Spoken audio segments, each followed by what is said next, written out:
जय हिंद दोस्तों, स्वागत है आपका योगी इन्फो में।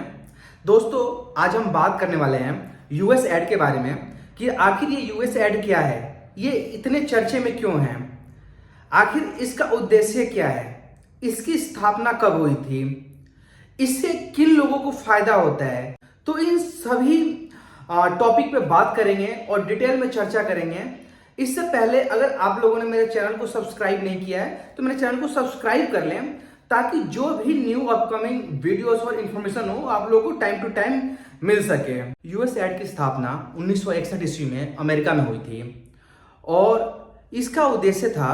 कि अमेरिका में जितनी भी संस्थाएं हैं, ये जितने भी कार्यक्रम हैं जो किसी अन्य देश को हेल्प करते हैं, उन सभी को एक एजेंसी के अंतर्गत लाना था। तब से ये एजेंसी विभिन्न देशों को विभिन्न क्षेत्रों में सहायता राशि प्रदान कर रही है।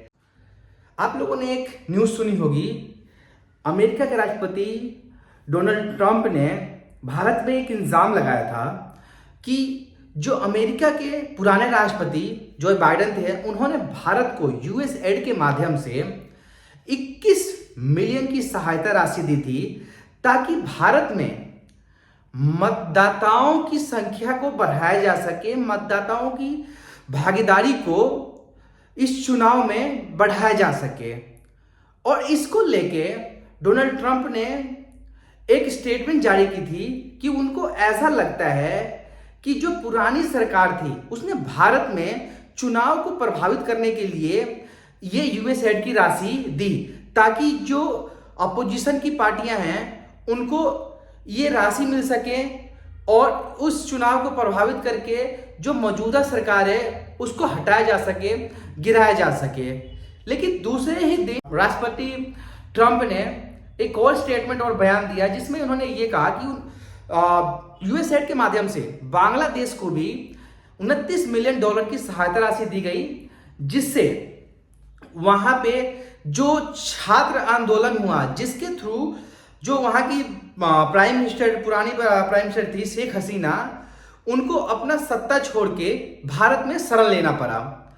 और ये जो यूएस एड की 29 मिलियन की राशि थी, ये वहीं खर्च हुई और इसी से वहां पे सत्ता परिवर्तित हुआ। यही चीज अब भारत में भी चर्चा का विषय बन गया है कि क्या जो पैसे आए $21 मिलियन वो भारत में इस्तेमाल हुए, और भारत में इस्तेमाल हुए तो ये पैसे किनको मिले। तो दोस्तों, मैं आप लोगों को बता दूं कि जो यूएस एड की राशि होती है वो किसी एक पर्टिकुलर पर्सन को नहीं आती। ये हो सकता है कि किसी एनजीओ के आए, किसी संस्था को आए, जो भी इस चीज में भागीदार होते हैं उन सभी को पैसे डिवाइड होके आते हैं। तो जो अमेरिकी राष्ट्रपति डोनाल्ड ट्रंप ने इल्जाम लगाया है कि भारत में ये पैसे इस्तेमाल हुए राजनीतिक स्थिति को परिवर्तित करने के लिए, तो इसको लेके भारत में पक्ष और विपक्ष में जोरदार बहस छिड़ गई है कि क्या ये पैसे दिए गए जिससे कि मौजूदा सरकार को गिराया जा सके। तो जो सत्ता पक्ष है ये इल्जाम लगा रही है कि आप लोग विदेशी ताकतों के साथ मिलके और हमारे देश में सत्ता परिवर्तित करने के लिए लगे हुए हैं, और वहीं विपक्ष कह रहा है कि ये जो पैसा है ये आप लोगों को मिल रहा है और आप लोग इस चीज को लेके विपक्ष को कमजोर कर रहे हैं। तो दोस्तों, ये वीडियो, ये एनालिसिस आप लोगों को कैसा लगा मुझे कमेंट करके जरूर बताएं, और वीडियो अच्छी लगे तो लाइक करें, चैनल को सब्सक्राइब करें, और जब तक के लिए धन्यवाद।